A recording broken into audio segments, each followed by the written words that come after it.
संतोषी माता की कथा।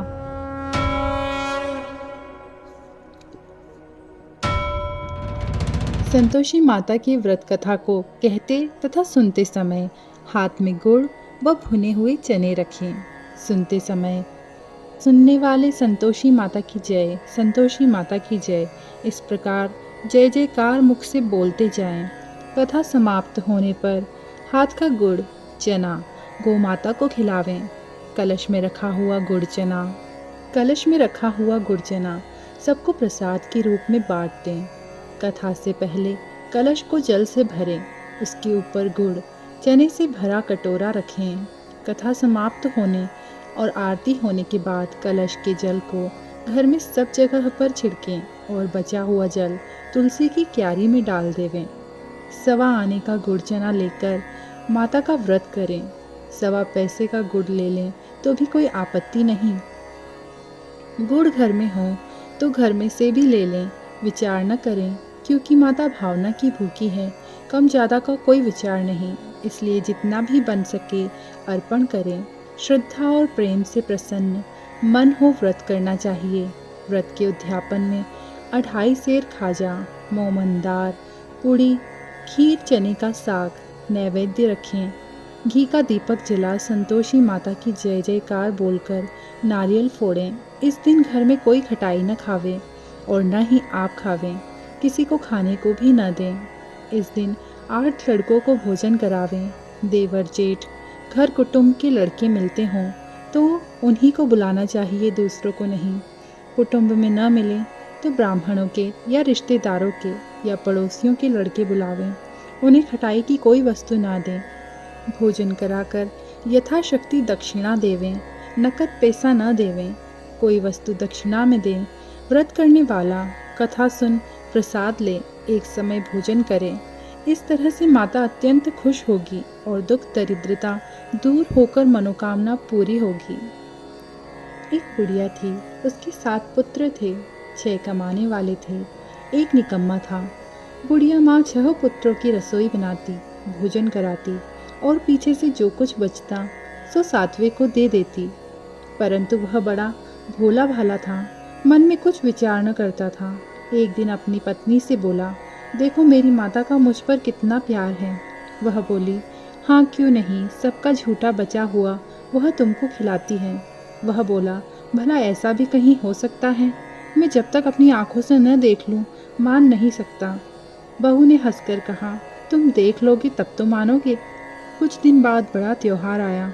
घर में 7 प्रकार के भोजन और चूरमा के लड्डू बने। वह जांचने को सिर दर्द का बहाना बनाकर पतला कपड़ा सिर पर ओढ़कर रसोई घर में सो गया और कपड़े में से सब देखता रहा।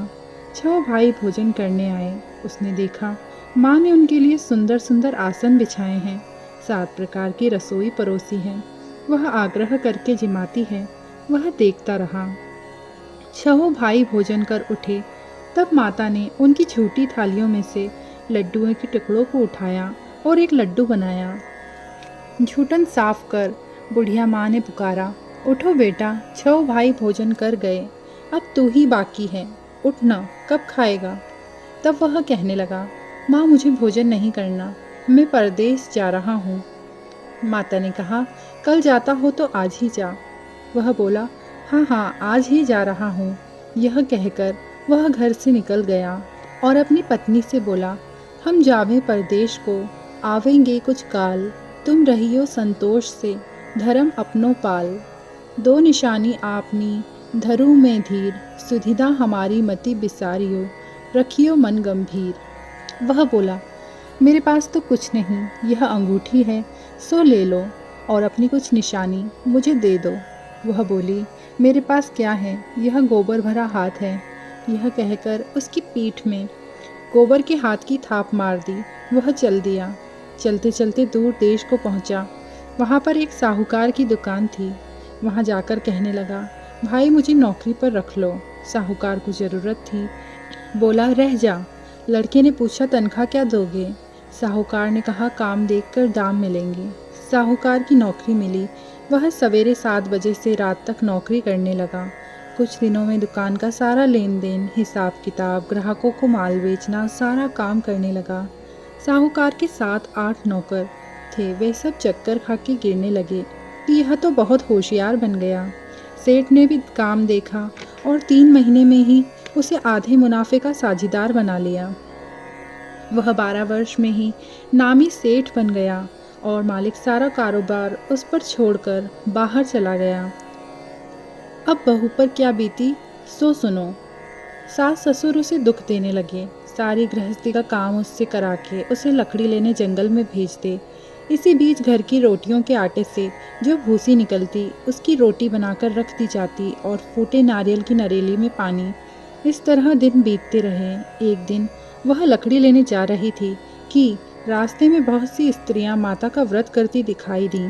वह वहां खड़ी हो कथा सुनकर बोली, बहनों, तुम किस देवता का व्रत करती हो और इसके करने से क्या फल होता है? इस व्रत की करने की क्या विधि है? यदि तुम अपने इस व्रत का विधान मुझे समझाकर कहोगी तो मैं तुम्हारा बड़ा एहसान मानूंगी।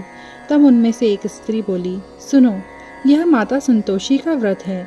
इसके करने से निर्धनता, दरिद्रता का नाश होता है, लक्ष्मी आती है, मन की हर चिंता दूर होती है, घर में सुख होने से मन को प्रसन्नता और शांति मिलती है, निपुत्र को पुत्र मिलता है, यदि प्रियतम बाहर गया हो तो वह जल्दी घर लौट आता है, कंवारी लड़कियों को मन भावन पति मिलता है, राजद्वार में बहुत दिनों से यदि मुकदमा चलता हो तो वह भी खत्म हो जाता है, सब तरह की सुख शांति हो, घर में धन जमा होना लगता है, पैसा जायदाद का लाभ होता है, रोग दूर हो जाते हैं तथा और जो कुछ मनोकामना हो वे सब इस संतोषी माता की कृपा से पूरी हो जाती हैं, इसमें कोई संदेह नहीं। वह पूछने लगी, यह व्रत कैसे किया जाए, यह भी बताओ तो बड़ी कृपा होगी। स्त्री कहने लगी, 1.25 आने का गुड़ चना लेना, इच्छा हो तो 5.25 आने का लेना या 1.25 रुपये का भी, सहूलियत के अनुसार लेना, बिना परेशानी, श्रद्धा और प्रेम से जितना बन सके सवाया लेना, 1.25 पैसे से 5.25 आना तथा इससे ज़्यादा भी शक्ति भक्ति के अनुसार लेना। हर शुक्रवार निराहार रह कथा कहना, इसके बीच क्रम टूटे नहीं, लगातार नियम पालन करना, सुनने वाला कोई न मिले तो घी का दीपक जला उसके आगे जल के पात्र को रख कथा कहना, परंतु नियम टूटे नहीं। जब तक कार्य सिद्ध न हो नियम पालन करना और कार्य सिद्ध हो जाने पर व्रत का उद्यापन करना। 3 मास में माता फल पूरा करती है। यदि किसी की खोटे ग्रह हो तो भी माता वर्ष में अवश्य कार्य सिद्ध करती है। कार्य सिद्ध होने पर ही उद्यापन करना चाहिए, बीच में नहीं। उद्यापन में 2.5 सेर आटे के खाजा, इसी परिणाम से खीर तथा चने का साग, 8 लड़कों को भोजन कराना, जहाँ तक मिले देवर जेठ भाई बंधु कुटुंब के लड़के लेना, न मिले तो रिश्तेदारों और पड़ोसियों के लड़के बुलाना, उन्हें भोजन कराना तथा यथाशक्ति दक्षिणा देकर माता का नियम पूरा करना। उस दिन घर में कोई खटाई न खावे। यह सुनकर बुढ़िया के लड़के की बहू चल दी। रास्ते में लकड़ी के बोत को बेच दिया और उन पैसों से गुड़ चना ले माता के व्रत की तैयारी करने लगी। आगे चली और संतोषी माता के मंदिर को देखकर पूछने लगी, यह मंदिर किसका है? सब कहने लगे, यह माता संतोषी का मंदिर है। यह सुन माता के मंदिर में जाकर माता के चरणों में लौटने लगी।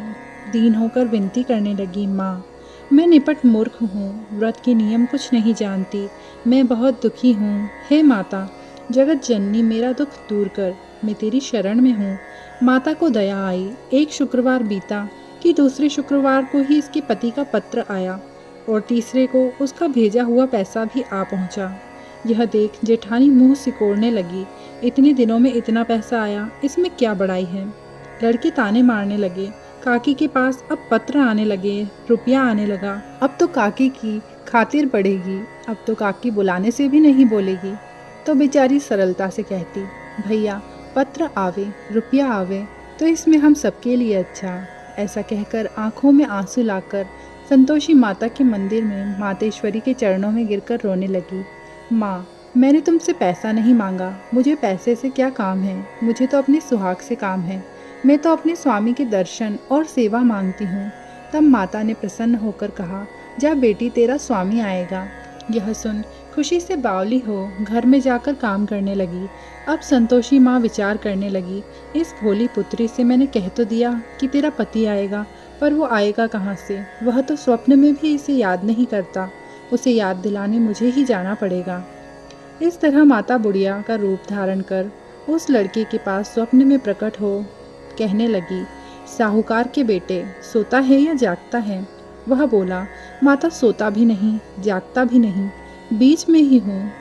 कहो क्या आज्ञा है?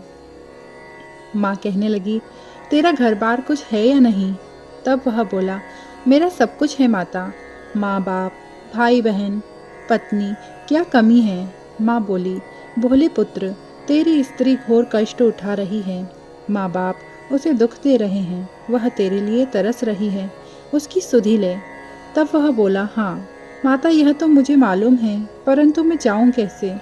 परदेश की बात है, लेन देन का कोई हिसाब नहीं, कोई जाने का रास्ता नजर नहीं आता, कैसे चला जाऊं? तब माँ कहने लगी, मेरी बात मान, सवेरे नहा धोकर संतोषी माता का नाम ले, घी का दीपक जला, दंडवत कर दुकान पर जा बैठना। देखते देखते तेरा लेन देन सब चुक जाएगा, जमा माल बिक जाएगा, सांझ होते होते धन का ढेर लग जाएगा। जब सवेरे बहुत जल्दी उठ उसने लोगों से अपने सपने की बात कही तो वे सब उसकी बात अनसुनी कर खिल्ली उड़ाने लगे। कहीं सपने भी सच होते हैं। एक बूढ़ा व्यक्ति बोला, देख भाई, मेरी बात मान, इस प्रकार साथ झूठ करने के बदले देवता ने जैसा कहा है वैसा कर ले, इसमें तेरा क्या जाता है? वह बूढ़े की बात मान स्नान कर संतोषी माता को दंडवत कर घी का दीपक जलाकर दुकान पर जा बैठा। थोड़ी देर में वह क्या देखता है कि देने वाले रुपया लाए, लेने वाले हिसाब लेने लगे और दुकान के भंडारों में भरे सामानों के खरीदार नकद दाम में सौदा करने लगे। शाम तक धन का ढेर लग गया। माता का चमत्कार देख प्रसन्न हो मन में माता का नाम ले घर ले जाने के वास्ते गहना कपड़ा खरीदने लगा और वहाँ के काम से निपट वह घर को रवाना हुआ। वहाँ बहू बेचारी जंगल में लकड़ी लेने जाती। माता का मंदिर ही अब उसका एक स्थान था। दूर से धूल उड़ती देख वह माता से पूछती है, हे माता, यह धूल कैसे उड़ रही है? माँ कहती है, हे पुत्री, तेरा पति आ रहा है, अब तू एक काम कर, लकड़ियों के 3 बोझ बना ले, एक नदी के किनारे रखना, दूसरा मेरे मंदिर में और तीसरा अपने सर पर रख। तेरे पति को लकड़ी का गट्ठा देखकर मोह पैदा होगा, वह वहाँ रुकेगा, नाश्ता पानी बना खाकर माँ से मिलने जाएगा। अब तू लकड़ियों का बोझ उठाकर घर जाना और बीच चौक में गट्ठा डालकर 3 आवाज़ें जोर से लगाना, लो सासू जी, लकड़ियों का गट्ठा लो, भूसी की रोटी दो और नारियल के कटोरे में पानी दो। आज मेहमान कौन आया है? माँ की बात सुन बहू, बहुत अच्छा माता, कहकर प्रसन्न हो लकड़ियों के 3 गट्ठे ले आई। एक नदी के तट पर एक ऋषि के मंदिर पर रखा। इतने में एक मुसाफिर आ पहुंचा। सूखी लकड़ी देख उसकी इच्छा हुई कि अब यहीं विश्राम करे और भोजन बनाकर खाकर गांव जाए। इस प्रकार भोजन बना विश्राम ले वह गांव को गया, सबसे प्रेम से मिल। उसी समय बहू सिर पर लकड़ी का गट्ठा लिए आती है। लकड़ी का भारी बोझ आंगन में डाल जोर से 3 आवाज़ें देती है, लो सासू जी, लकड़ी का गट्ठा लो, भूसी की रोटी दो, नारियल की नारेली में पानी दो। आज मेहमान कौन आया है? यह सुनकर उसकी सास अपने दिए हुए कष्टों को भुलाने हेतु कहती है, बहू ऐसा क्यों कहती है? तेरा मालिक ही तो आया है, आ बैठ, मीठा भात का भोजन कर, गहने कपड़े पहन। इतने में आवाज़ सुन उसका स्वामी घर से बाहर आता है और अंगूठी देख व्याकुल हो पूछता है, माँ यह कौन है? यह कौन है? माँ कहती है, बेटा यह तेरी बहू है। आज 12 वर्ष हो गए, जब से तू गया है तब से सारे गांव में जानवर की तरह भटकती फिरती है, कामकाज घर का कुछ नहीं करती, 4 समय आकर खा जाती है। अब तुझे देखकर भूसी की रोटी और नारियल के खोपड़े में पानी मांग रही है। वह लज्जित हो बोला, ठीक है माँ, मैंने इसे भी देखा है और तुम्हें भी देखा है, अब मुझे दूसरे घर की ताली दो, उसमें रहूं। तब माँ बोली, ठीक है बेटा, जैसी तेरी मर्जी, कहकर चाबियों का गुच्छा पटक देती है। उसने चाबियाँ लेकर दूसरे कमरे में जो तीसरी मंजिल के ऊपर था खोलकर सारा सामान जमाया। एक दिन में ही वहाँ पर राजा के महल जैसा ठाट-बाट बन गया। अब क्या था, वे दोनों सुखपूर्वक रहने लगे। इतने में अगला शुक्रवार आया। बहू ने अपने पति से कहा कि मुझे माता का उद्यापन करना है। पति ने कहा, बहुत अच्छा, खुशी से करो। वह तुरंत ही उद्यापन की तैयारी करने लगी। जेठ के लड़कों को भोजन के लिए कहने गई। उन्होंने मंजूर किया, परंतु पीछे से जेठानी अपने बच्चों को सिखलाती है, देखो रे, भोजन के समय सब लोग खटाई मांगना, जिससे उसका उद्यापन पूरा ना हो। लड़के झीमने आए, खीर पेट भर कर खाई, परंतु याद आते ही कहने लगे, हमें कुछ खटाई दो, खीर खाना हमें भाता नहीं है, अरुचि होती है। बहू कहने लगी, खटाई किसी को नहीं दी जाएगी, यह तो माता संतोषी का प्रसाद है। लड़के उठ खड़े हुए और बोले, पैसा लाओ। भोली बहू कुछ जानती नहीं थी, तो उन्हें पैसे दे दिए। लड़के उसी समय जाकर इमली खाने लगे। यह देखकर बहू पर माताजी ने कोप किया। राजा के दूत उसके पति को पकड़ ले गए। तब सब कहने लगे कि अब सब मालूम पड़ जाएगा जब यह जेल की हवा खाएगा। बहू से यह वचन सहन नहीं हुए। वह रोती रोती माताजी के मंदिर में गई और कहने लगी, हे माता, तुमने यह क्या किया? हंसाकर अब क्यों रुलाने लगी? माता बोली, पुत्री, तूने उद्यापन करके मेरा व्रत भंग किया है, इतनी जल्दी सब बातें भुला दी। वह कहने लगी, माता, भूली तो नहीं, न कुछ अपराध किया है, मुझे तो लड़कों ने भूल में डाल दिया, मैंने उन्हें भूल से पैसे दे दिए, मुझे क्षमा करो माँ। तब माँ बोली, ऐसी भी कहीं भूल होती है?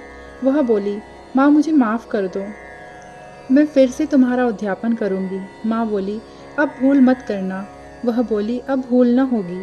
माँ, अब बतलाओ वह कैसे आएंगे? तब माँ बोली, जा पुत्री, तेरा पति तुझे रास्ते में आता हुआ मिलेगा। वह घर को चली। रास्ते में पति आता मिला। बहू ने पूछा, तुम कहाँ गए थे? तब वह कहने लगा, इतना धन जो कमाया था उसका टैक्स राजा ने मांगा था, वह भरने गया था। तब वह प्रसन्न हो बोली, भला हुआ, अब घर चलो। कुछ दिन बाद फिर शुक्रवार आया। वह बोली, मुझे माता का उद्यापन करना है। पति ने कहा, करो। वह फिर जेठ के लड़कों को भोजन के लिए कहने गई। जेठानी ने तो एक दो बातें सुनाई और लड़कों को सिखा दिया कि तुम पहले खटाई मांगना। लड़के कहने लगे, हमें खीर नहीं भाता, हमारा जी बिगड़ता है, कुछ खटाई खाने को दो। तब वह बोली, खटाई खाओगे तो नहीं मिलेगी, आना है तो आओ। तब बहू संतोषी माता के भक्तों के बच्चों को जाकर भोजन के लिए कह आई। यथाशक्ति दक्षिणा की जगह उन्हें एक फल दिया। इससे माता संतोषी प्रसन्न हुई। माता की कृपा से उसे 9वें मास में चंद्रमा के समान सुंदर पुत्र प्राप्त हुआ। पुत्र को लेकर वह प्रतिदिन माताजी के मंदिर जाने लगी। माता संतोषी ने सोचा कि वह तो रोज आती है, आज क्यों न मैं इसके घर चलूं, आसरा देखूं तो सही। यह विचार कर माता ने भयानक रूप बनाया। गुड़ और चने से सना मुख, ऊपर सून के समान होठ, उन पर मक्खियाँ भिनभिना रही थी। दहलीज से पांव रखते ही उसकी सास चिल्लाई, देखो रे, कोई चुड़ैल डाकिन चली आ रही है, लड़कों इसे भगाओ, नहीं तो किसी को खा जाएगी। लड़के डरने लगे और चिल्लाकर खिड़की बंद करने लगे। बहू रोशनदान में से सब देख रही थी। बहू प्रसन्नता से पागल होकर कहने लगी, आज मेरी माताजी मेरे घर आई हैं। यह कहकर बच्चे को दूध पिलाने से हटाती है। इतने में सास का क्रोध फूट पड़ा। बोली, कितनी बेशरम है, इसे देखकर कैसी उतावली हुई है जो बच्चे को पटक दिया। इतने में माँ के प्रताप से जहाँ देखो वहीं लड़के ही लड़के नजर आने लगे। वह बोली, माँ जी, मैं जिनका व्रत करती हूँ यह वही संतोषी माता है। इतना कह झट से घर के सारे किवाड़ खोल देती है। सब माता के चरण पकड़ लेते हैं और विनती कर कहने लगते हैं, हे माता, हम मूर्ख हैं, हम अज्ञानी हैं, पापी हैं, तुम्हारे व्रत की विधि हम नहीं जानते, तुम्हारा व्रत भंग कर हमने बड़ा अपराध किया है। हे माता, आप हमारा अपराध क्षमा करो। इस प्रकार माता प्रसन्न हुई। माता ने बहू को जैसा फल दिया वैसा सबको दे, जो पढ़े और जो कहानी कहे उसका मनोरथ पूर्ण करे। बोलो संतोषी माता की जय।